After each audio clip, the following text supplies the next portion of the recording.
బైబిల్లో ఉన్న సత్యము లేఖనాలన్నింటినీ స్టడీ చేయడం ద్వారా బైబిల్ కాంటెక్స్ట్ని బట్టి బైబిల్ని చదవటానికి చేసే ప్రయత్నంలో ఆ లేఖనాల సారాంశాన్ని మీ ముందు పెట్టడానికి నేను ప్రయత్నం చేస్తూ ఉన్నా. దేవుడు ఏ రకంగా బైబిల్ని మనకు అందజేశాడో దాని గురించి నేను మాట్లాడాను ఆల్రెడీ. క్రియేషన్ అండ్ ఫాల్ అన్న కాన్సెప్ట్లో దాని గురించి మాట్లాడుతూ ఉన్నా. దేవుడి సృష్టిని ఎలా చేసుకున్నాడు, ఎందుకు చేసుకున్నాడు, ఆ సృష్టిలో పతనం ఎలా వచ్చింది అన్న పాయింట్ని మనం స్టడీ చేస్తూ ఉన్నాం. నేను లాస్ట్ టైం చెప్తా బైబిల్ మొత్తాన్ని ఎసెన్షియల్గా 3 పార్ట్స్ కింద డివైడ్ చేయొచ్చు అని. ఆదికాండం 1వ అధ్యాయం 2వ అధ్యాయము ఒక భాగం అయితే దేవుడు సృష్టిని ఎలా చేశాడు, ఎందుకు చేశాడు అన్నది దాంట్లో ఉంటే, ఆదికాండం 3వ అధ్యాయం నుంచి 11వ అధ్యాయం దాకా మానవుల యొక్క పతనం, ఈ సృష్టి యొక్క పతనం కనిపిస్తూ ఉంటుంది.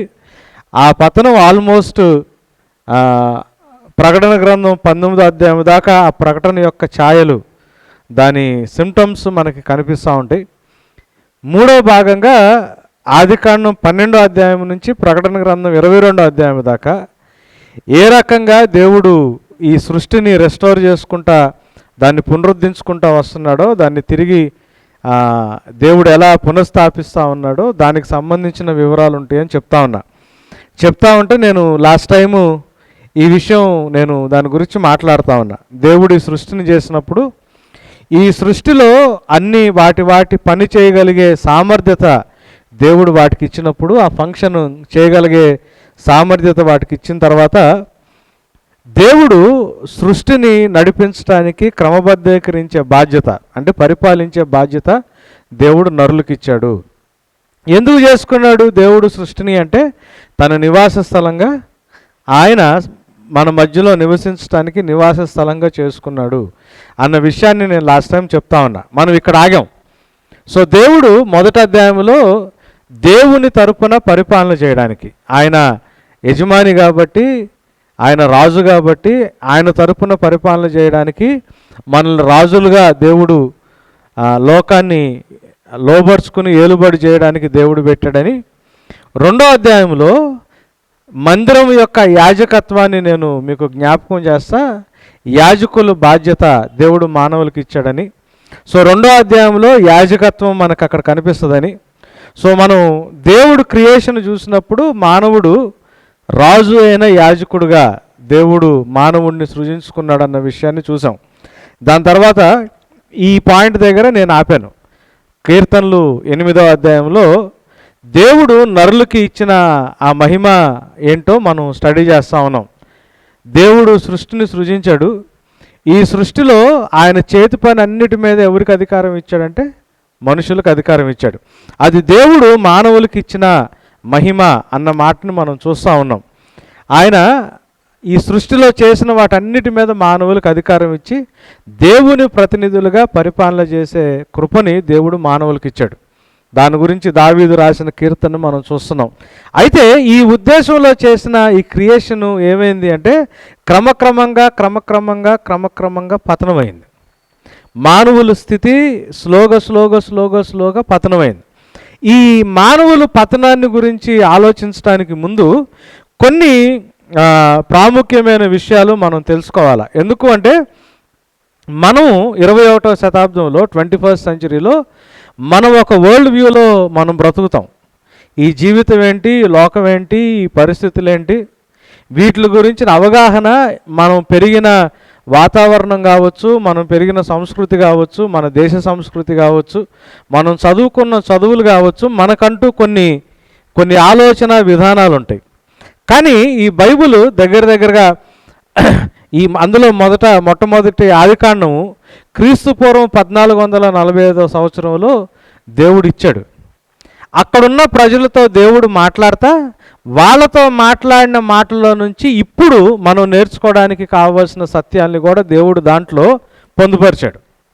సో మనం వాళ్ళతో దేవుడు మాట్లాడుతున్నప్పుడు అప్పుడున్న సంస్కృతి ఏంటి, వాళ్ళ అండర్స్టాండింగ్ ఏంటి, వాళ్ళ ఆలోచన విధానం ఏంటి, వాళ్ళ ధోరణి ఏంటి అన్నది వాళ్ళ కాంటెక్స్ట్లో వాళ్ళ సందర్భంలో మనం బైబిల్ చదవలేదు అని అంటే మనం బైబిల్ని సరైన అంటే ఇంటర్ప్రిట్ చేయట్లేదు అని, బైబిల్లో ఉన్న అర్థాన్ని మనం సరిగ్గా చదవట్లేదు, అర్థం చేసుకోవట్లేదు అని.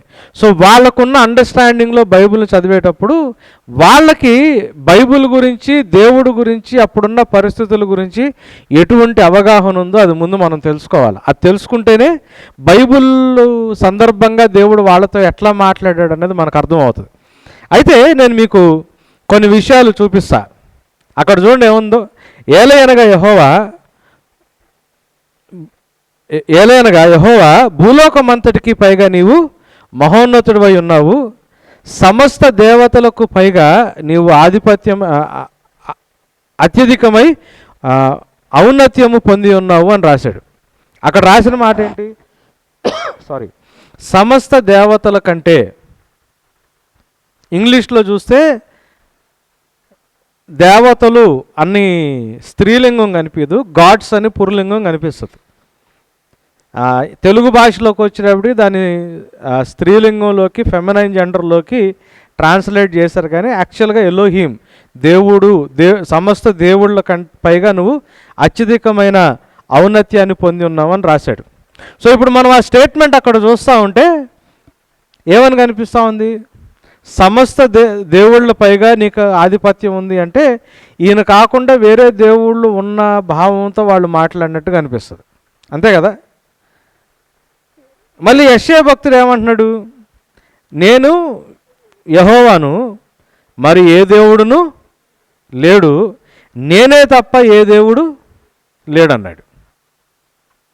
మీకు అక్కడ లెఫ్ట్ సైడ్ ఉన్న వాక్యానికి రైట్ సైడ్ ఉన్న వాక్యానికి రెండు కొంచెం విరుద్ధంగా, పరస్పర విరుద్ధంగా కనిపిస్తున్నాయి కదా. ఒక దాంట్లోనేమో దేవుళ్ళన్నిటి మీద నువ్వు మహాఘనత పొందావని రాశాడు, ఇంకో చోట నేనే దేవుడిని, నేను తప్పితే ఇంకొక దేవుడు లేడన్నాడు. మళ్ళీ నిర్గమకాండం 15:11 యెహోవా వేల్పులలో అంటే దేవుళ్ళలో నీ వంటి వాడెవడు? మళ్ళీ సిమిలర్ స్టేట్మెంట్ 2 సమూయేలు 7 అక్కడ 2 సార్లు పడింది 2 సమూయేలు 7 22 ఏముంటుంది? కాబట్టి దేవా యెహోవా, నీవు అత్యున్నత ఘనత గలవాడవు, నీ వంటి దేవుడు ఒకడును లేడు, మేము వినిన దానికి అంతటికి బట్టి చూడగా నీవు తప్ప దేవుడెవరు లేడు అంటున్నాడు. మనకు బైబిల్లో ఈ 2 రకాలైనటువంటి స్టేట్మెంట్స్ కనిపిస్తూ ఉంటాయి, పరస్పరంగా విరుద్ధమైనవి. ఏంటి వీటి అర్థం? దీని కాన్సెప్ట్ ఏంటి? మానవుడి సృష్టి, మానవుడిని దేవుడు ఏ రకంగా సృష్టిలో నియమించాడో మనం చూసాం. ఇంకొంచెం ముందుకెళ్ళి చూడటానికి ప్రయత్నం చేద్దాం. 148వ కీర్తన 2 ఉన్నత స్థలముల నివాసులారా ఆయనను స్తుతించుడి, ఆయన దూతలారా మీరందరూ ఆయనను స్తుతించుడి అన్నాడు. ఉన్నత స్థలముల్లో నివసించే వారులారా. హెబ్రీ కవిత్వాలకి ఒక ప్రత్యేకత ఉంటుంది. ఇప్పుడు మనం తెలుగు కవిత్వం కానీ ఇంగ్లీష్ కవిత్వం కానీ చూస్తే మనకి ప్రాస కుదరాల, రైమింగ్, ఆ లైన్ చివరిలో ఉన్న మాట ఆ రైమింగ్ అవ్వాలా, లేదా స్టార్టింగ్ పదం ఉంటుంది. రాత్రంతయు శ్రమపడిన రాలేదు ప్రభో జయము, రహదారులు వెతికినను రాదాయను ప్రతిఫలము అట్లుంటుంది.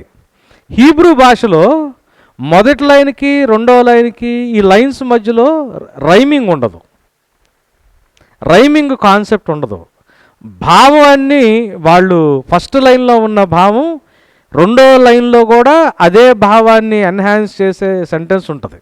సో అక్కడ ఉచ్చారణ, ప్రొనౌన్సియేషన్ రైమ్ అవ్వదు. ప్రొనౌన్సియేషను అంటే మన తెలుగు పోయిటరీలో కావచ్చు, ఇంగ్లీష్ పోయిటరీలో కావచ్చు, ఫస్ట్ లైన్లో సెకండ్ లైన్లో పదాలు మీనింగ్ ఏమైనా కానీ సౌండ్ మాత్రం ఒకే రకంగా ఉండాలి. దైన్, మైన్ అట్లా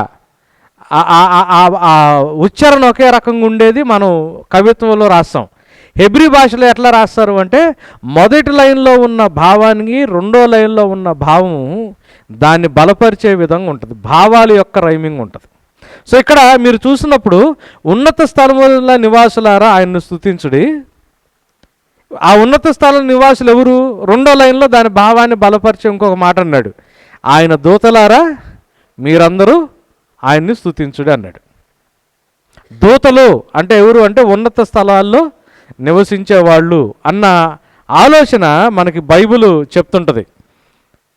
82వ కీర్తన, దేవుని సమాజములో దేవుడు నిలిచి ఉన్నాడు, దైవముల మధ్య ఆయన తీర్పు తీర్చుతున్నాడు. అంతే ఉందా మీ బైబిల్లో కూడా? ప్రాబ్లం ఏంటి అంటే నేను లాస్ట్ టైం చెప్తా ఉన్నా కదా, సండే స్కూల్ స్టోరీస్ మీద మన థియాలజీని బిల్డ్ చేసుకుంటాం. బైబిల్ని క్లియర్గా చదవము. దైవముల మధ్య ఆయన తీర్పు తీర్చున్నాడు. ఇంగ్లీష్లో ఏముంటుందంటే God has taken his place in the divine council అన్నాడు. In the midst of the gods he holds judgement అంటాడు. నేను హీబ్రూ భాషలో ఉన్నది కూడా మీకు అక్కడ పెడతా ఉన్నా. ఎలోహీమ్ అన్న మాట ఉంది కదా ఇక్కడ గాడ్ కింద, నెంబర్ ఎంత చూడండి, 430. Stands in the midst of the divine council, he administers judgement in the midst of gods. మళ్ళీ అక్కడ కూడా ఏముంది? ఎలోహీమ్ అని ఉంది, అవునా? హీబ్రూ భాషలో ఇక్కడ ఏం పదం ఉందో అక్కడ కూడా అదే పదం ఉంది, కానీ అక్కడేమో ఏకవచనంలో ఉంది, ఇక్కడ ఎట్లా ఉంది? బహువచనంలో ఉంది. సింగులర్ అక్కడ ఉంది, ప్లూరల్ ఇక్కడ ఉంది. అదే మాట మనం ఇక్కడ చూస్తూ ఉన్నాం. దేవుని సమాజంలో దేవుడు నిలిచి ఉన్నాడు,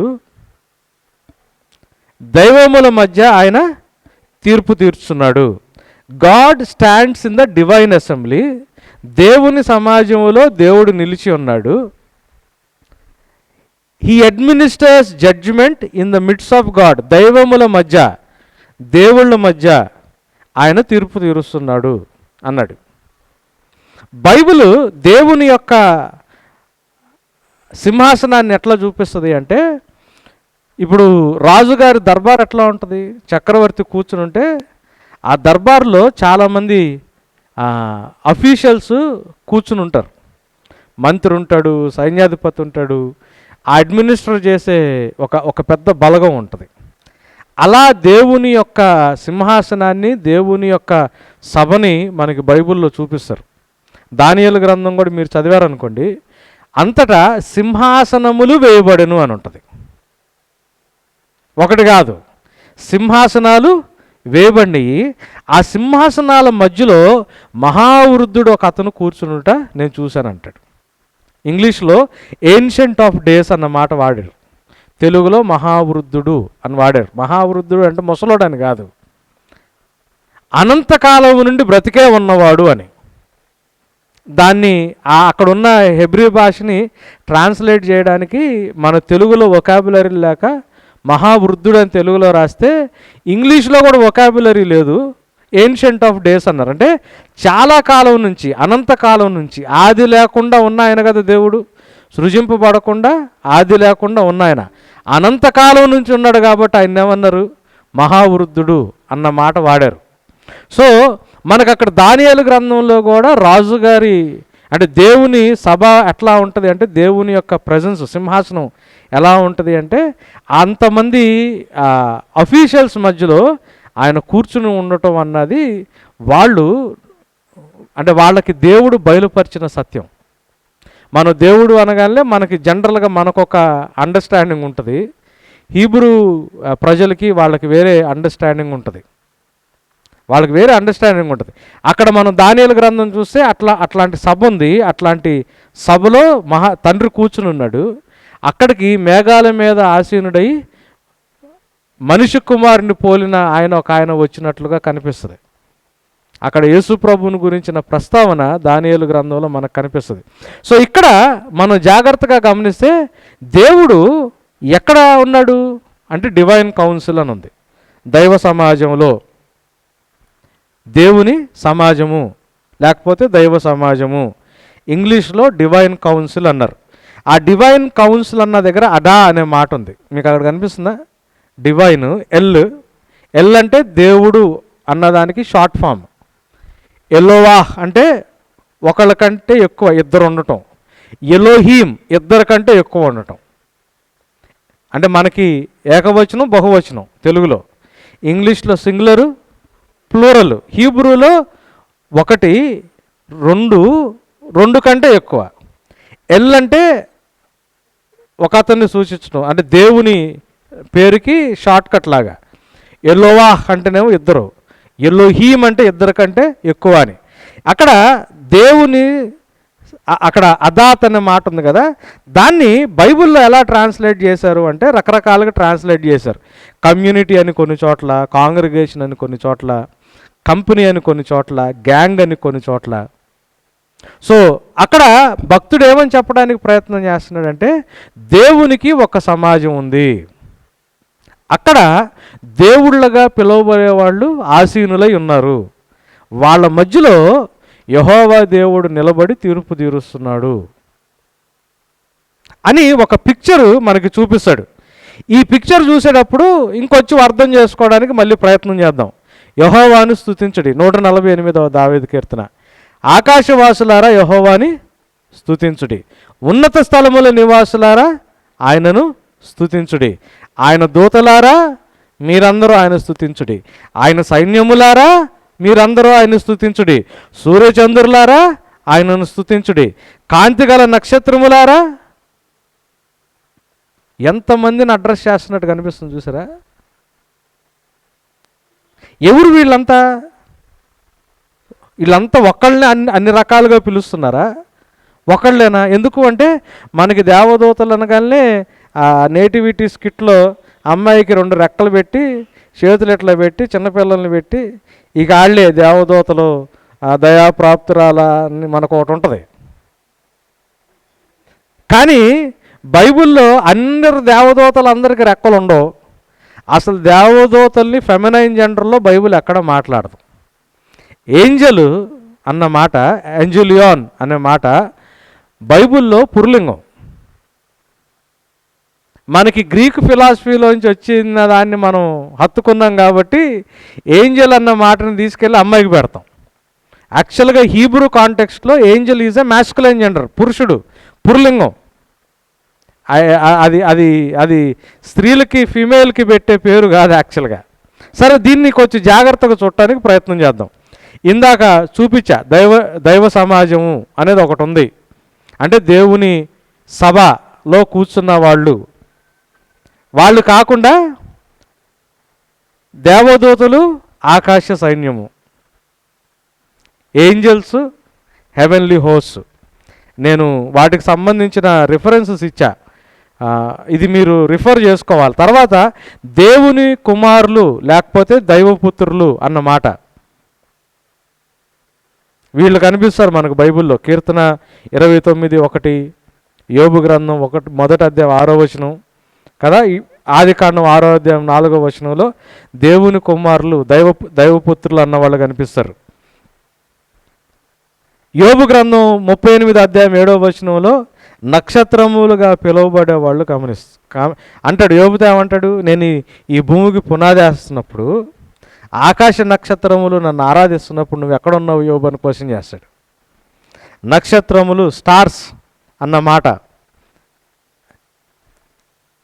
దానియేలు గ్రంథంలో జాగారూకులని కొంతమంది కనిపిస్తారు. కేవలం దానియేలు గ్రంథంలో మాత్రమే కనిపిస్తారు వీళ్ళు. వాచర్స్ అంటారు ఇంగ్లీష్లో. ఈ జాగారూకులు కాకుండా దానియేలు గ్రంథంలో, యోబు గ్రంథంలో, కీర్తన గ్రంథంలో పరిశుద్ధులు కొంతమంది ఉంటారు. వీళ్ళు ఆకాశవాసులే.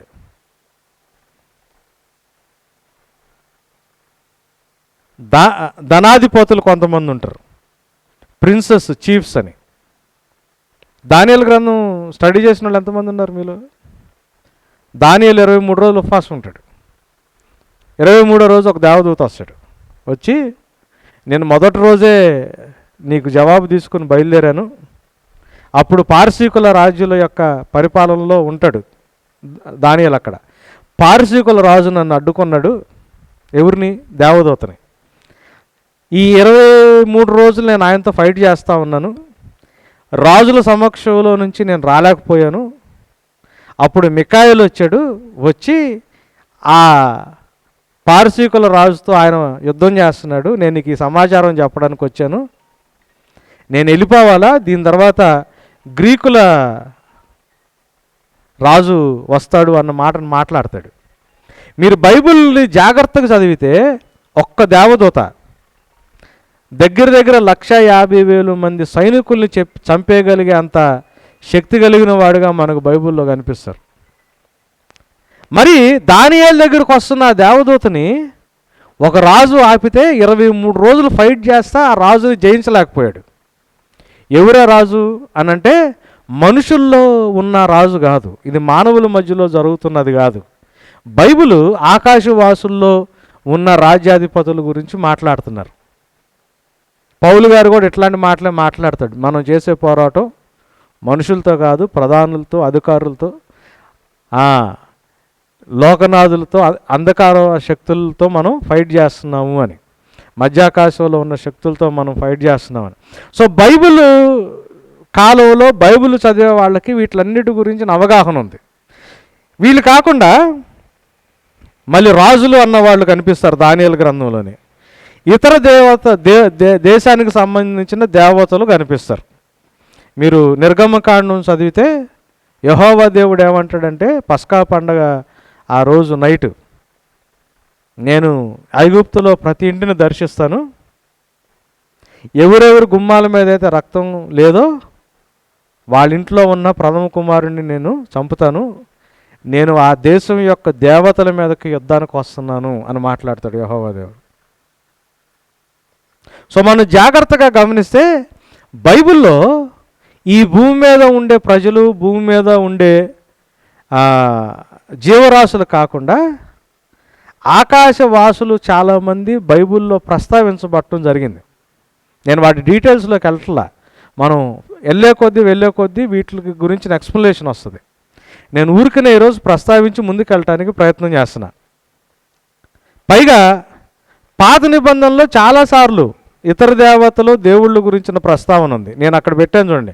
ద్వితీయోపదేశకాండం 6వ అధ్యాయం 14వ వచనంలో ఏమన్నాడు? మీరు ఇతర దేవతల్ని సేవింపొద్దు. ద్వితీయోపదేశకాండం 29:18 ఏమన్నాడు? ఆ జనముల దేవతలను పూజించుటకు అని మాట వాడతాడు. ద్వితీయోపదేశకాండం 32:43 ఏమంటాడు? Praise O heavens his peoples worship him all you gods అంటాడు. జనములారా ఆయన ప్రజలతో కూడా ఆనందించడం తెలుగులో ట్రాన్స్లేట్ చేశారు, కానీ తెలుగులో ఎందుకో ఇది ట్రాన్స్లేషన్ పెద్దగా యాప్ట్గా కనిపించింది. మీరు ఇంగ్లీష్లో చూస్తే praise O heavens comma his people అంటే భూమి మీద ఉన్న జనాలు, worship him all you gods అంటున్నాడు. అది తెలుగులో ఆ మాట ఎందుకో మిస్ అయింది. యెషయా గ్రంథం 36:20 ఏమంటాడు? యెహోవా నా చేతిలో నుండి యెరూషలేమును విడిపించు ననుటకు ఈ దేశముల దేవతల్లో ఏదైనాను తన దేశమును నా చేతిలో నుండి విడిపించినది కలదా అన్న క్వశ్చన్ వేస్తున్నాడు. ఇందాక నేను గుర్తు చేసిన నిర్గమకాండంలో మాట అక్కడ కనిపిస్తూ ఉంటుంది 12:12. ఐగుప్తు దేవతలు అందరికీ తీర్పు తీర్చేదను, నేను యెహోవాను అని ఆయన మాట్లాడుతూ ఉన్నాడు. ఒకవేళ ఇటువంటి ఆకాశవాసులు లేరనుకోండి, దేవుడు ఊరికనే గాల్లో మాటలైతే మాట్లాడ్డు కదా, మళ్ళీ అంటోడు కాదుగా. అవసరం ఉన్నా అవసరం లేకపోయినా, ఉన్నా లేకపోయినా ఏదో ఒక రకంగా చెప్పేసే టైపు కాదుగా. ఆయనే మాట్లాడుతున్నాడంటే ఖచ్చితమైన ఎవిడెన్స్ ఉంటేనే ఆయన మాట్లాడతాడు. ఆయన సృష్టికర్త కాబట్టి ఆయన మాట్లాడతాడు. అయితే ఇందాక మనం చూస్తూ ఉన్నాం, ఎలోహీం దేవుడు దైవ సమాజంలో నిలబడ్డాడు. ఎలోహీముల మధ్య ఆయన ఏం చేస్తూ ఉన్నాడు? తీర్పు తీరుస్తున్నాడు. ఇప్పుడు దాకా మనం చూసిన దాంట్లో కూడా యెహోవా దేవుడు కాకుండా దేవుళ్ళుగా పిలువబడే వాళ్ళు మనకు కొంతమంది కనిపిస్తూ ఉన్నారు. అంతేగా, దేవుళ్ళుగా పిలువబడే వాళ్ళు కొంతమంది కనిపిస్తూ ఉన్నారు. ఎవరు వీళ్ళంతా? ఏం చెప్తుంది బైబిల్ వీటి గురించి అని అంటే, బైబిల్ గ్రంథంలో ప్రస్తావించబడిన ఎలోహీం అనే మాట ఎవరెవరికి వాడారో చూద్దాం. ఎలోహీం అన్న మాట ఇజ్రాయెల్ దేవుడికి వాడారు. ఇందాక ఉన్నదాన్ని నేను చూపిస్తా ఉన్నా. ఎలోహీం అని అక్కడ కూడా ఎలోహీం అనే ఉంది. దైవ సమాజంలో ఉన్న వాళ్ళకి ఎలోహీం అనే మాట వాడారు. యెహోవా దేవునికి ఎలోహీం అనే మాట వాడారు. నేను అందుకే ఎవిడెన్స్ ఉంటుందని నేను హెబ్రీ బైబిల్లోది నేను అక్కడ మీకు పేస్ట్ చేస్తా ఉన్నా. ఇతర దేశ దేవతల్ని కూడా ఎలోహీం అని అంటారు. అక్కడ he'll do punishments among all the gods of Egypt, అక్కడేముంది ఎలోహీం. ఆ నెంబర్ గుర్తుపెట్టుకోండి, 430 కదా. దయ్యాల్ని కూడా ఎలోహీం అంటారు. దయ్యాల్ని కూడా ద్వితీయోపదేశకాండం 32:17లో దే సాక్రిఫైస్ టు డీమన్స్, దయ్యాలకి పిల్లల్ని బలర్పించారు. ఆ డీమన్స్ని ఏమన్నారు? షెడీమ్ అన్నారు. నాట్ గాడ్, దేవుడికి కాదు, to Elohim whom they do not know అన్నారు. సో ఆ దయ్యాలకి ఇంకొక పేరేంటి? షెడీమ్కి ఇంకొక పేరేంటి? అక్కడ మీకు కనిపిస్తున్నట్టు ఎలోహీం. అంతేనా? ఓకే. చనిపోయిన మనుషుల ఆత్మల్ని కూడా ఎలోహీం అంటారు.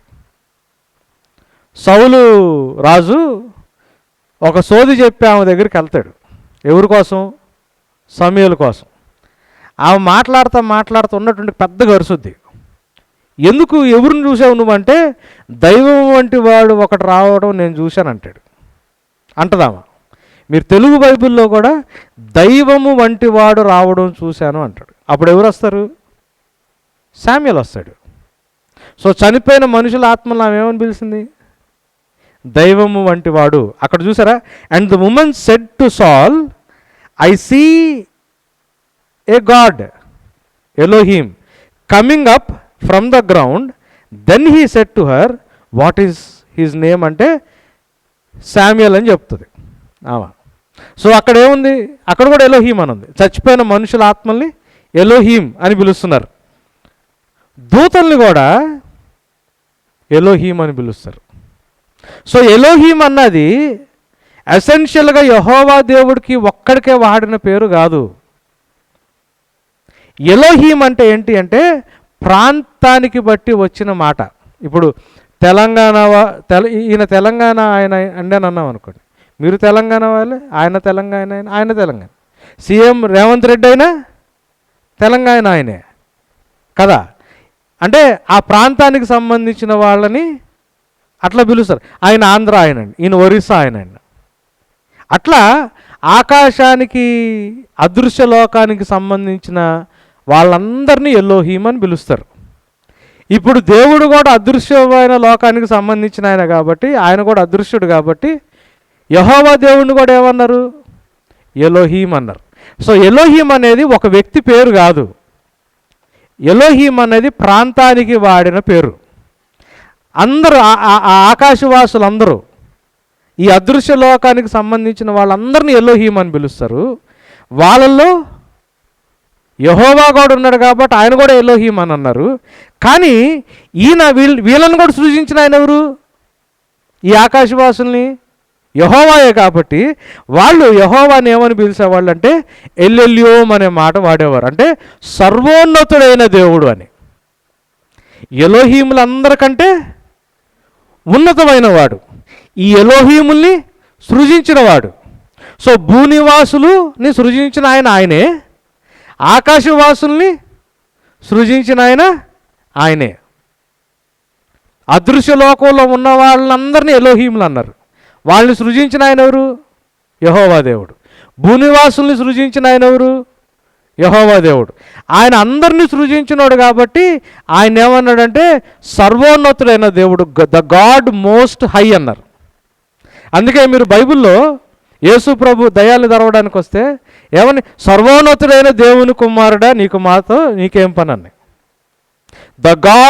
The son of the God most high, అందరికంటే ఉన్నతమైన వాడు, అందరికంటే హెచ్చించబడినవాడు, అందరినీ సృజించిన ఆయన.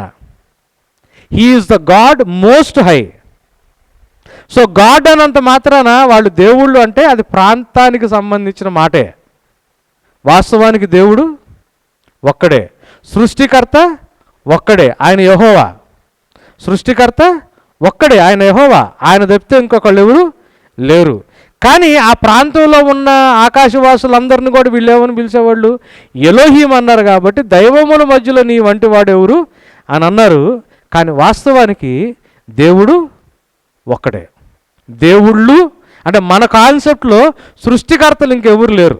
నేను ఈ మాట ఎందుకు చెప్తున్నాను అంటే, వీటిలందరినీ కూడా సృజించిన వాడు దేవుడే. సో దురాత్మలైనా కానీ దేవదూతలైనా కానీ సృష్టిలో ఏదైనా కానీ దేవుని చేతనే సృజించబడి. మనం ఈ మధ్య ఫేస్బుక్లో కొన్ని పోస్టులు చూస్తూ ఉంటాం. యేసు ప్రభువును సైతాను ఇట్లా ఆడుతున్నట్టు. లేకపోతే మనం పెరిగిన సంస్కృతిలో కూడా సురులు అసురులు, దేవతలు రాక్షసులు, మంచి చెడు రెండు ఆపోజిట్ ఫోర్సుల్లాగా చూపిస్తారు. జొరాస్ట్రియిజంలో కూడా అదే ఉంటుంది, గ్రీక్ కాన్సెప్ట్లో కూడా అదే ఉంటుంది.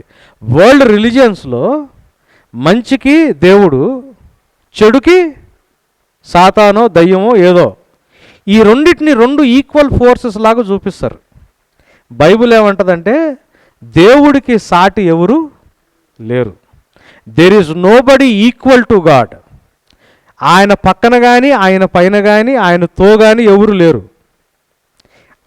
ఎవరైనా కానీ ఆయన చేత సృజించబడినవే కానీ ఆయనతో ఆయనకి సమానమైన ఆయన పాజిటివ్ ఫోర్స్ అయితే నెగిటివ్ ఫోర్స్ వీళ్ళు, ఆయన మంచికి ఈయన అయితే చెడుకి వీళ్ళు. అట్లాంటి కాన్సెప్ట్ బైబిల్ చెప్పదు. అలాంటి కాన్సెప్ట్ చెడు ఉంది. చెడు రావడానికి బైబిల్లో ఎందుకు వచ్చిందో బైబిల్లో దానికి సంబంధించిన వివరణ ఉంది.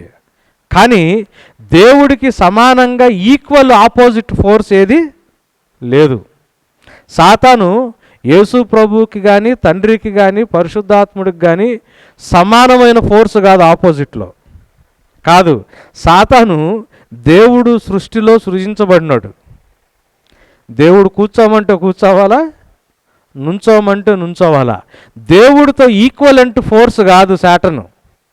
సాటన్ ఫోర్స్ని సాతానుని దేవుడితో కంపేర్ చేయడానికి ప్రయత్నం చేయొద్దు.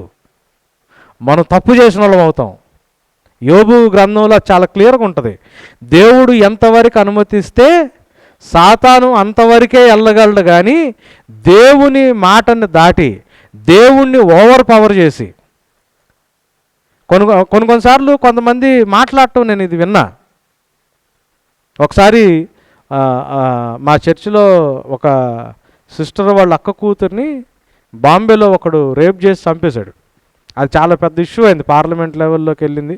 ఎస్ఏర్ అనూహ్య అని 2018 అనుకుంటా, 18 or 17 ఆ టైంలో అక్కడ మచిలీపట్నం వాళ్ళది అమ్మాయి ఫ్యూనరల్ టైంలో ఒక ఆయన మాట్లాడతా, దేవుడు శక్తిమంతుడు కానీ అప్పుడప్పుడు సాతాను ఓవర్టేక్ చేస్తుంటాడు, అప్పుడు ఇట్లాంటివి జరుగుతాయి అన్నాడు.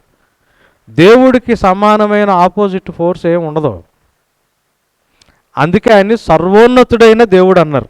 ఆయనతో కానీ ఆయన ప్రక్కలో కానీ ఆయన కంటే పైన కానీ ఎవరన్నా ఉంటే ఆయన కింద ఆయన సృజించబడినోళ్లే కానీ దేవుడికి సమానమైన ఫోర్స్ అసలు ఎక్కడా లేదు. అటువంటి అపోహలోకి వెళ్లకుండా ఉండాలని నేను మనవి చేస్తా ఉన్నా. సో ఆకాశవాసుల్లో దేవుడు యెహోవా దేవుడు సృష్టికర్త. నేను లాస్ట్ టైం చెప్పింది భూనివాసులు భూమి మీద సృష్టి గురించి మాట్లాడా, ఇప్పుడు ఆకాశం గురించి మాట్లాడా. సో ఆకాశంలో అదృశ్య లోకంలో దైవ సమాజం ఉంది, దూతలు ఉన్నారు, తిరుగుబాటు చేసిన వాళ్ళు దయ్యాలు ఉన్నారు, చనిపోయిన నరుల ఆత్మలు ఉన్నారు. సో ఆకాశవాసులు అదొక విభాగం. సో మనం జాగ్రత్తగా గమనిస్తే ఈ సృష్టిలో అదృశ్యమైన లోకం ఉంది, దృశ్యమైన లోకం ఉంది.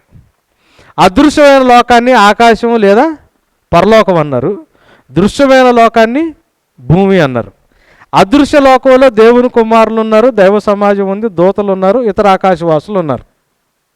అట్లనే దృశ్యమైన లోకంలో నరులు ఉన్నారు, ఇతర జీవరాశులు ఉన్నారు. ఇటు అదృశ్య లోకాన్ని ఇటు దృశ్యమైన లోకాన్ని సమస్తాన్ని సృజించిన ఆయన ఎవరు? దేవుడు, యెహోవా. కొలసీ పత్రిక 1:15 యేసు ప్రభువు గురించి మాట్లాడతా ఏమంటాడు? ఆయన అదృశ్య దేవుని యొక్క నిజస్వరూపం కదా. ఆయన దృశ్యమైనవి కావచ్చు, అదృశ్యమైనవి కావచ్చు, అవి సింహాసనాలు కావచ్చు, ప్రభుత్వాలు కావచ్చు, ప్రధానులు కావచ్చు, అధికారులు కావచ్చు, సమస్తము ఆయనను బట్టి, ఆయన ద్వారా, ఆయన కొరకు సృజించబడినవి అని రాశాడు. సో పౌలు ఆ స్టేట్మెంట్ చేస్తున్నప్పుడు ఇది ఉంది ఆయన మైండ్లో, అదృశ్యమైనవి, దృశ్యమైనవి. ఈ రెండిట్లో కూడా అన్నిటిని సృజించిన ఆయన ఎవరంటే యెహోవా. అదృశ్యమైన లోకంలో ఉన్న వాళ్ళని, వాళ్ళ స్థానికమైన పేరేంటి? దేవుళ్ళు అని, ఎలోహీం అని. కానీ వాళ్ళను కూడా సృజించిన ఆయన ఎవరు? యెహోవా. అవి కూడా సృజించబడినయే. కాబట్టి ఆయన సర్వోన్నతుడైన దేవుడయ్యాడు. సో ఆకాశము, భూమి, అదృశ్య లోకము, దృశ్యమైన లోకము, వీటినన్నిటిని పరిపాలించే ఆయన, అన్నిటిని సృష్టికర్త, అన్నిటికీ ప్రభు ఎవరు అంటే, అందరికీ ప్రభు ఎవరంటే సర్వోన్నతుడైన దేవుడు, ఆయనే యెహోవా. ఇది బైబిల్ చదివేటప్పుడు మనకి అర్థం అవ్వాలి. So there are two worlds, one is visible and the other one is invisible. రెండింటినీ చేసిన ఆయన మాత్రం యెహోవానే, సృష్టికర్త. అయితే నరుల పతనాన్ని మనం, సో క్రియేషను గురించి అర్థమైతే నరుల పతనంలోకి వెళ్దాం. నరుల పతనాన్ని అర్థం చేసుకోవాలంటే దావీదు చేసిన ప్రార్థన అర్థం అవ్వాలి. బెర్షెబా విషయంలో పాపం చేసినప్పుడు నాతాను దావీదుని కౌంటర్ చేసినప్పుడు దావీదు దేవుని దగ్గర ప్రార్థన చేస్తాడు. 51వ కీర్తన అది. ఏమంటాడు?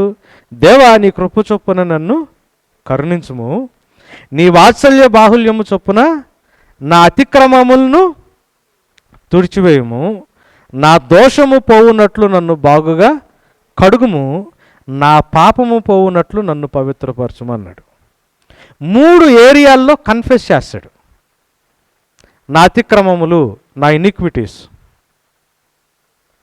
నా దోషము, నా ట్రాన్స్గ్రెషన్, నా పాపము, మై సిన్. 3టిని కన్ఫెస్ చేస్తాడు దావీదు.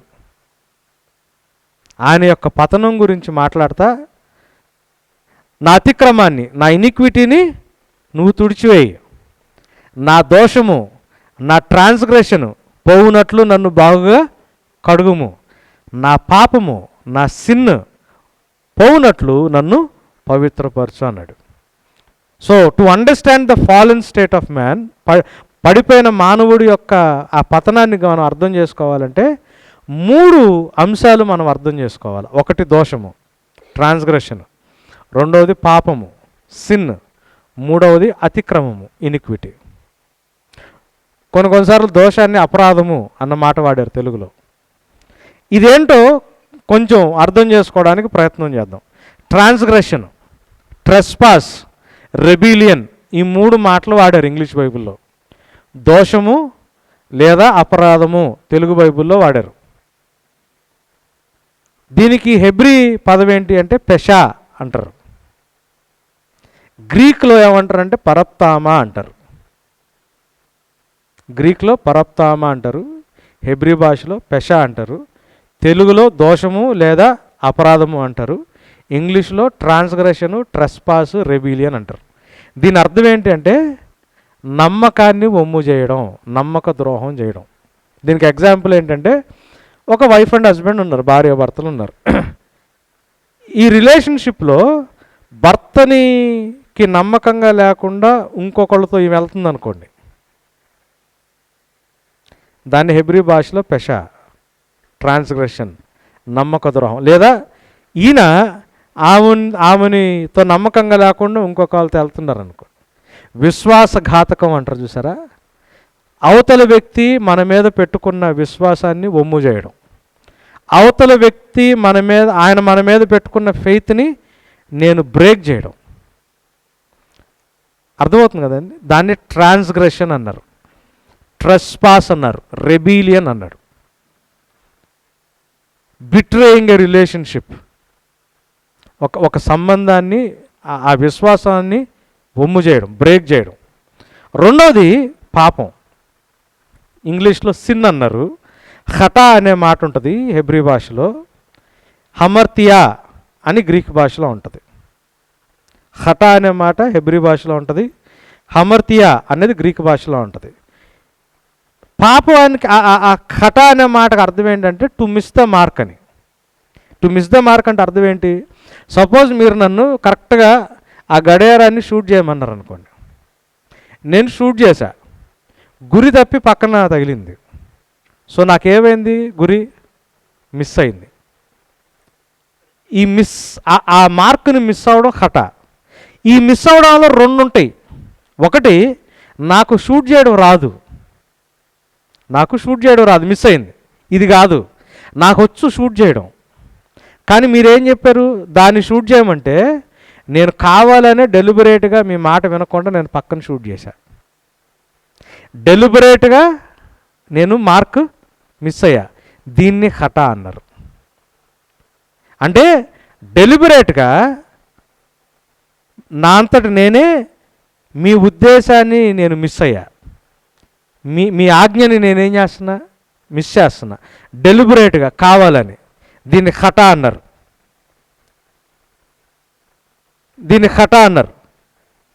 అంటే దేవుడు మానవుల్ని ఎట్లా ఉండమన్నాడు? ఆయన ప్రతినిధులుగా ఉండమన్నాడు. ఆయన స్వభావాన్ని వ్యక్తపరిచేవారుగా ఉండమన్నారు. ఆయన ప్రాతినిధ్యాన్ని నేను వహించకుండా దేవుని యొక్క నేచర్ని నేను ఎగ్జిబిట్ చేయట్లేదు అనుకోండి, నేనేం చేసినోడిని అవుతాను?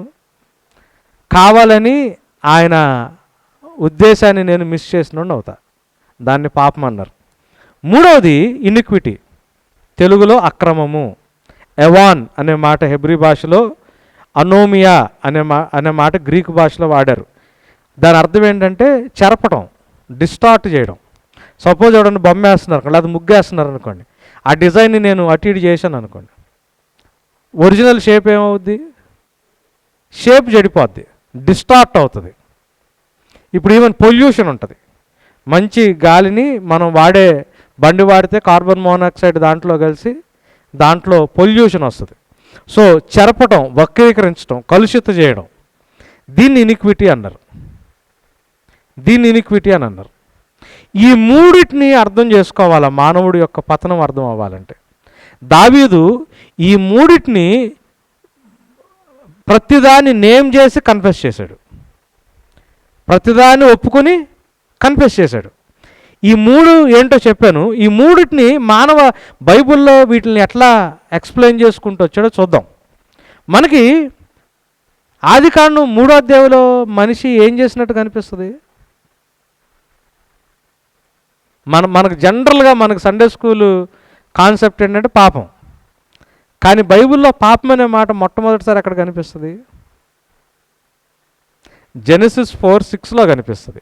4వ అధ్యాయం 6వ వచనంలో పాపం అనే మాట కనిపిస్తుంది. 4వ అధ్యాయానికి ముందు పాపం అనే మాట కనిపించదు. 4వ అధ్యాయం 6వ వచనంలో కూడా ఎట్ట కనిపిస్తుంది? కయ్యనికి దేవుడు వార్నింగ్ ఇస్తాడు, అరే నువ్వు సత్క్రియ చేస్తూ నువ్వు తలెత్తుకుంటావు, చెయ్యకపోతే ఇదిగో పాపం వెయిట్ చేస్తుంది, నీ మీద టేక్ ఓవర్ చేయాలని పొంచి ఉంది అంటాడు. అంటే ఇంకా పాపం ఇంకా టేక్ ఓవర్ చేయలా. జెనసిస్ 4:6లో దేవుడిచ్చే వార్నింగ్. మరి జెనసిస్ 3లో ఏం జరిగింది? దేవుడు ఇంత పెద్ద సృష్టిని చేసి నరుల కంటే గొప్పోళ్ళైన దేవదూతల చేతుల్లో కూడా ఈ సృష్టిని పెట్టకుండా దీన్ని పరిపాలించే బాధ్యత ఎవరి చేతుల్లో పెట్టాడు? మనుషుల చేతుల్లో పెట్టాడు. దేవుడు నమ్మకంగా ఆదాం అవ్వలకి తన చేతి పని మీద అధికారాన్ని ఇచ్చాడు. వాళ్ళతో ఒక రిలేషన్షిప్లోకి దేవుడు ఉండి, ఒక నిబంధనలో ఉండి, దేవుడు వాళ్ళని నమ్మి వాళ్ళని ట్రస్ట్ చేసి ఆయన చేతి పని అంతట్లో తీసుకొచ్చి వాళ్ళకి అధికారం ఇచ్చారు. ఆదాం అవ్వలు ఏం చేశారు? నమ్మి ఇచ్చిన దేవుడితో సంబంధం కంటే దొడ్డిదారిలో వచ్చి మాట్లాడినోడితో సంబంధం పెట్టుకున్నారు. మీరు గమనించండి, ఆదాము పరిస్థితి ఏంటి? 2వ అధ్యాయం 7వ వచనంలో ఆదాముని దేవుడు నేలమంటితో నరుణ్ణి చేసి జీవవాయువుగా నరుడు. సో ఆదాము అక్కడ నిలబడి ఉన్నాడు విత్ ఊపిరి, ప్రాణం. 7వ వచనంలో ఆదాముని చేసి 8వ వచనం నుంచి దేవుడు ఏం చేస్తున్నాడు? తోటనేసాడు, దానికి కంచేశాడు, దాంట్లో మొక్కలేసాడు, చెట్లు పెంచుతున్నాడు, ఇరిగేషన్ చేస్తున్నాడు. పొలం పని చేసేవాడు కాళ్ళు చేతులు ఎప్పుడని చూసారా? మనలాగా ఇట్లా స్ట్రైట్గా ఉండవు వాళ్ళ కాళ్ళు, ఇట్లా ఏళ్ళన్నీ ఇట్లా అయిపోయి వంక. ఎందుకంటే మట్టిలో ఆ రఫ్నెస్. అనుకుందాం, ఆదాము దేవుడు ఫెన్సింగ్ వేస్తూ ఉంటే, డాడీ ఇది ఎందుకు అంటే, నీ ప్రొటెక్షన్ కోసమే అని చెప్పుంటాడు కదా. అన్నిటిని సృజించిన దేవుడు ఆ చేతిలో బురదలో పెట్టి గుంటలు తీసి, పాదులు తీసి, విత్తనాలు వేసి, చెట్లు వేసి, వాటికి ఒక నదిని 4 పాయల కింద చేసి. మీరు గమనిస్తే ఇవన్నీ కూడా స్లేవరీలో, బానిసత్వంలో బానిసలతో చేయించే పనులు బైబిల్లో మీరు తర్వాత చదివితే ఇవన్నీ కూడా. ఒక తండ్రిగా ఆయన పనిచేస్తున్నప్పుడు అడిగాడేమో, చూస్తున్నాడు కదా. ఆదాము 7వ వచనంలో ఆదాము చేశాడు కదా. సో దేవుడు ఆదాము కోసం చేస్తున్న ప్రతి పనికి ఆదాము ఎవరు? సాక్షి. ఎందుకు డాడీ ఇవన్నీ అంటే, అరే నీవు తినాలి కదా, ఆకలేస్తుంది కదా, నీకు ఆహారం కోసం. అంత పెద్ద సృష్టికర్త ఆయన తోటని నాటాడు. మాటతో అక్కడ మాట రాదు, ఆయన మాటతో సృజించినట్టు ఉండదు. ఏదెన్లో తూర్పు వైపు తోట, ఆయన వ్యక్తిగతంగా తోటనేసి తోటలోకి నీళ్లు తీసుకొచ్చి తోటని పెంచి ఫలాలు తీసుకొస్తూ ఉంటే 8వ వచనం నుంచి 14వ వచనం దాకా దేవుడు చేస్తున్న పనిని ఆదాము ఏం చేస్తున్నాడు? చూస్తున్నాడు. ఆదాముకి ఏం అర్థం అవ్వాలా? ఒరే నాకు కావాల్సిన భద్రత ఆయన చూసుకుంటున్నాడు, నాకు కావాల్సిన పోషణ ఆయన చూసుకుంటున్నాడు. ఇన్నిటిని సృజించిన ఆయన ఈ దేవదూతలు వీళ్ళందరూ ఈయన ఆరాధిస్తూ ఉంటే, నాకంటే గొప్ప గొప్ప వాళ్ళందరూ ఈ సృష్టిలో ఉంటే వాళ్ళందరికంటే దేవుడు నాకు ప్రాధాన్యత. అదే కదా దావీదు అంది. నువ్వు మనుషుల గురించి ఆలోచించడానికి మనిషి ఏ పాటివాడు? After all గడాడు. ఎందుకు ఈయన నా కోసం ఇంత చేస్తున్నాడు అని అన్నీ చేసి, ఇదంతా చేసిన తర్వాత ఆదాముని తీసుకొచ్చి ఆ తోటలో పెట్టి, నానా నువ్వు ఎన్ని తిను, ఏది కావాలంటది అదొక్కటి, అది వద్దులే అన్నాడు. అంటే 8వ వచనం నుంచి దేవుడు చేతులారా చేస్తున్న పనిని చూస్తా ఆయన 15వ వచనంలో తీసుకొచ్చి అక్కడ ఒక పనిలో పెట్టి, ఇవన్నీ తినొచ్చురా, ఇదొక్కటి మాత్రం తినబాక అన్నాడు.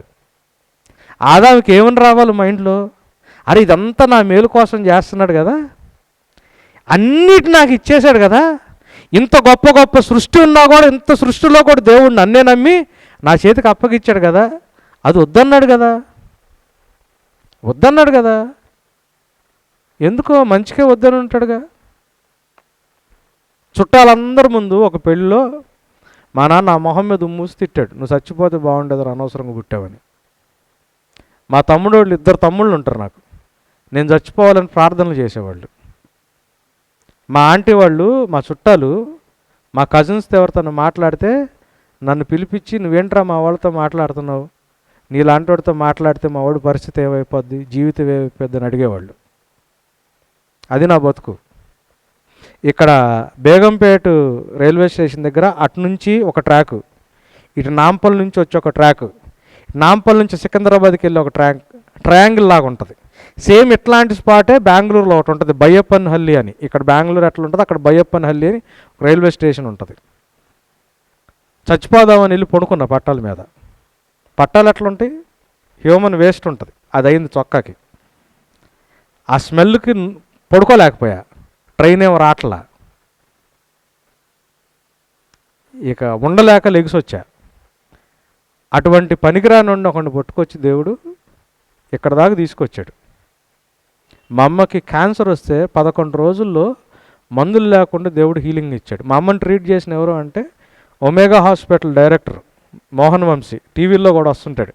పేర్లి భారతీదేవి చీరాల అని మోహన్ వంశీ గారికి చెప్తే ఆయన చెప్పేస్తాడు మా అమ్మ కేసు.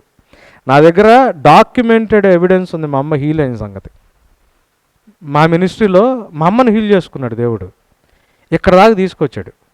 నాకు ఈ మార్చికి పెళ్ళయ్యి 26 సంవత్సరాలు అవుతాయి. నాకు పిల్లలు లేరు. అయ్యో పాస్టర్ గారు మీకు పిల్లలు లేరా, మీరు ఇట్లా ప్రార్థన చేయండి, ఆయన దగ్గరికి వెళ్ళండి, ఈయన దగ్గరికి వెళ్ళండి, అక్కడికి వెళ్ళండి ప్రార్థన. అరే ఎవడికి పనికిరాని జీవితం అక్కడి నుంచి ఎడదాకా తీసుకొచ్చాడు కదా దేవుడు. ఇన్నిచ్చాడు కదా దేవుడు, చచ్చిపోదాం అనుకున్నాండి, సావకుండా బతికించుకు తీసుకొచ్చాడు కదా దేవుడు. ఇన్ని ఇచ్చినాడు, ఒక కొడుకును ఒక కూతురు నీయడం తెలియదు ఆయనకి? ఇవ్వలేడా? ఇవ్వలేడా? ఇవ్వగలడు, కానీ ఇవ్వలా. ఎందుకు ఇవ్వలా? ఇంత మేలు చేసినోడు ఆయన శాడిస్ట్. ఆ ఒక్కటి ఇవ్వకుండా నేను బాధపడితే చూడటానికి ఇదేమో దాసనారాయణరావు సినిమా లాగా చదరంగం దేవుడు అక్కడ నుంచి ఈ సినిమా స్టోరీలా. బైబిల్ అది కాదు కదా, ఇది పరిశుద్ధమైంది, ఇది జీవవాక్యం. ఇది దేవుడు అట్లాంటి పనులు చేయడు కదా. ఇలా ఇస్తాడా? ఏమో, ఇవ్వచ్చు, ఈగిపోవచ్చు. ప్రభా లే ప్రభా, తుఫాన్ వచ్చింది ప్రభా అని పడవలో పడుకుని యేసు ప్రభుని లేపుతారు. లెగిసి అరే నేనంటే అంత విశ్వాసం మీకు అన్నాడా? ప్రభా కష్టం వచ్చింది ప్రభా అని రాళ్ళ నైట్ ప్రేయర్ పెట్టి దేవుడిని ప్రభా కష్టం ప్రభా కష్టం ప్రభా కష్టం ప్రభా అంటే దేవుడు మనల్ని చూసి అరే వీళ్ళకి ఎంత విశ్వాసం అనుకుంటాడా? నేనున్నా కదా పడవలో, చాలు కదా. నేనున్నా కదా నీతో, అది చాలు కదా. తుఫాన్ ఏంటి? నేను చెయ్యి సైగ చేస్తే ఆగిపోయేది అది. నేను చెయ్యి సైగ చేస్తే ఆగిపోద్ది. నేనున్నా కదా, తొందర ఎందుకు? ఆయన ఉన్నాడు కదా.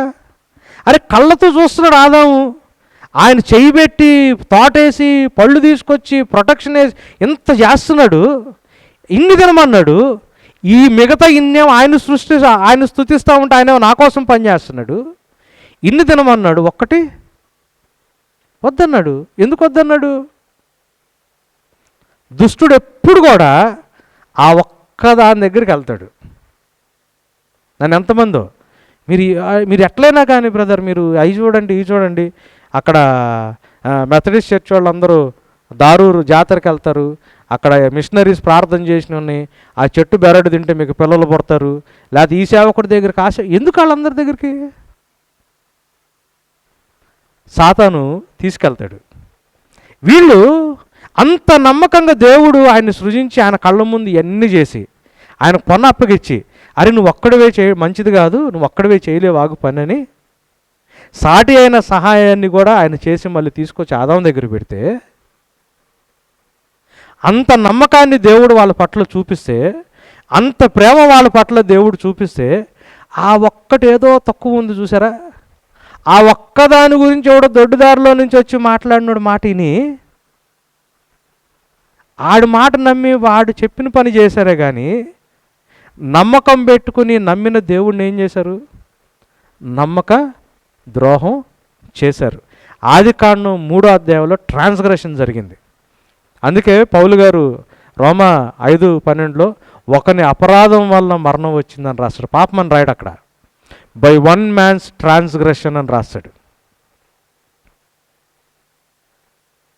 One man's transgression. నమ్మకం పెట్టుకున్న దేవుణ్ణి నమ్మక ద్రోహం చేశారు.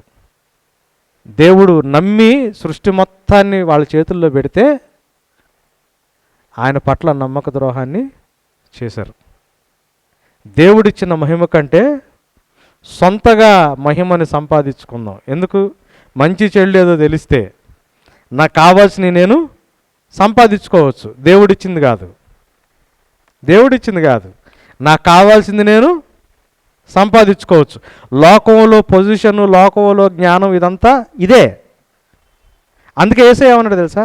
అరే ఏమి తిందుమో అని, ఏమి ధరించుకోవద్దుమో అని మత్తయి 6లో అన్నాడు కదా. యోచన కలిగి ఉండద్దు. లిల్లీ పువ్వులు చూడండి, సొలొమోను అంత డబ్బులున్నాడు, ఆయన మహిమలో కూడా అటువంటి డ్రెస్సు, అంత అందంగా డ్రెస్ వేసుకోవాలా. కాకులు చూడండి, ఆడి గోదాములు లేవు.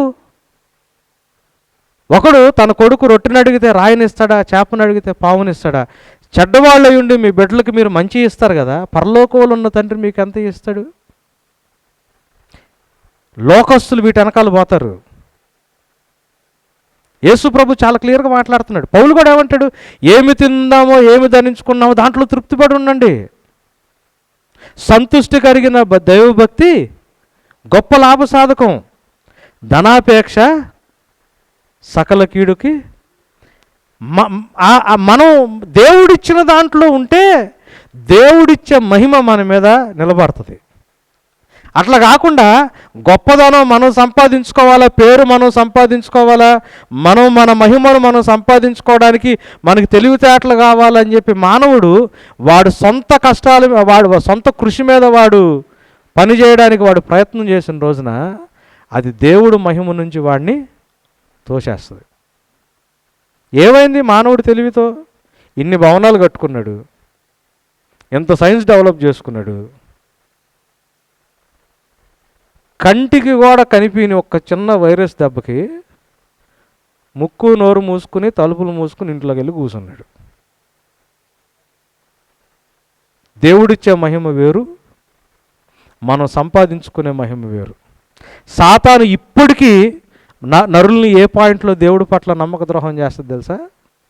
ఆయనేమో మొదట నా నీతిని, నా రాజ్యాన్ని వెతకండి, మీకు ఏది కావాలో అది మీకు అనుగ్రహించబడుతుంది, నేను ఇస్తా. సాతాను ఏం చెప్తారు తెలుసా? ముందు మన పిల్లలు వాళ్ళ కాళ్ళ మీద వాళ్ళు నిలబడటం వాళ్ళు నేర్చుకుంటే, ఒక మంచి జాబులో సెటిల్ అయితే, ఆ తర్వాత దేవుడు. బైబిల్ ఏమో మొదట నా నీతి, నా రాజ్యం, దాని తర్వాత మన అవసరతలు. ఆయన ఇస్తాడు, అది మనకు అవసరంలా, ఆయన ఇస్తానన్నాడు. కానీ మనం ఏం చేస్తాం? ముందు మన అవసరతలకు సంపాదించుకోవడం కోసం మన కాళ్ళ మీద మనం నిలబడితే అప్పుడు కొంచెం ప్రశాంతంగా దేవుడి రాజ్యం. వాళ్ళు జ్ఞానులని తలంచు వాళ్ళ వాదమునందు వ్యర్థులైపోయారు, వాళ్ళ అవివేక హృదయము అంధకారం అయిపోయిందని రోమాపత్రిక 1వ అధ్యాయంలో పౌలు గారు రాస్తూ ఉంటారు. సాతాను మనల్ని పిచ్చోళ్ళు చేసింది. పోషించే తండ్రి, భద్రపరిచే తండ్రి, కాపాడుకునే తండ్రి, మన కోసం అవసరమైతే కుమారుణ్ణి బలిచ్చే తండ్రి మనకుంటే, మన జీవితం గురించి మనమే వరి అయ్యి, అరే నువ్వు వరి అయితే మూరెడు కూడా పెంచుకోవాలేరా, నువ్వు ఎత్తుని నువ్వు ఎందుకురా వరి అవుతున్నావు అని దేవుడు చెప్తున్నా, మనం ఆ వరి అయిపోయి మనంతటా మనమే ఏదో సాధించేసుకుని, మనకంతటా మనమే సెక్యూరిటీని సంపాదించుకొని, మన పిల్లల్ని మన కష్టార్జితం మీద వాళ్ళని భద్రంగా మనం సెటిల్ చేయాలని నమ్మకంగా మన జీవితాన్ని అప్పగించిన దేవుడికి మనం ఈ లోకంలో ఉన్న ఫిలాసఫీ ద్వారా, దుష్టుడి ఫిలాసఫీ ద్వారా మనం దేవుడి పట్ల నమ్మకత్వాన్ని చూపించకుండా నమ్మక ద్రోహం చేస్తూనే ఉన్నాం, ఆదాము దగ్గర నుంచి ఇప్పుడు దాకా. నమ్మి ఇచ్చాడు దేవుడు గొర్రెలు కాసుకునేవాడికి రాజుగారి పదవి. నమ్మకాన్ని ఏం చేశాడు దావీదు? అందుకని ఆయన ఏమన్నాడు తెలుసా? నా అపరాధం పోవునట్లు నన్ను బాగా నేను నీ నమ్మకాన్ని వమ్ము చేశాను ప్రభువా. ఆయన ఒప్పుకున్నాడు. నేను ఈరోజు ఇక్కడితో ఆపుతున్నా. కళ్ళు మూసుకుందామా, చిన్న ప్రార్థన చేసుకుందాం. పరిశుద్ధుడా, నీకు స్తోత్రాలు. సర్వోన్నతుడైన దేవుడు ప్రభా, ఈ సృష్టిలో మాకు అర్థం కానివి, మాకంటే గొప్పవి, మాకంటే ఘనమైనవి మీరు సృజించినవి నాయన, జీవము కలిగినవి, జీవము లేనివి అనేకం ఉన్నాయి ప్రభా. ఈరోజు ఈ ఆకాశవాసుల గురించి కొన్ని మాటలు మేము విన్నప్పటికీ ప్రభా, అది మా మానవ జ్ఞానానికి, హ్యూమన్ కాంప్రహెన్షన్ కంటే మించినవి ప్రభా. ఇంత ఉన్నతమైన సృష్టి చేసి ప్రభా, మీరు నరులుగా నీ ప్రతినిధులుగా మమ్మల్ని నమ్మి నీ అధికారాన్ని మా చేతుల్లోకి ఇచ్చినప్పుడు ప్రభా, మేము మా వ్యక్తిగతమైన పేర్లని మేము సంపాదించుకోవడానికి, మా భద్రత మేము చూసుకోవడానికి, మా పోషణ మేము చూసుకోవడానికి మీరు మా పట్ల పెట్టుకున్న నమ్మకాన్ని మేము వమ్ము చేస్తున్న సమయాలు, సందర్భాలు అనేకం ఉన్నాయి ప్రభా.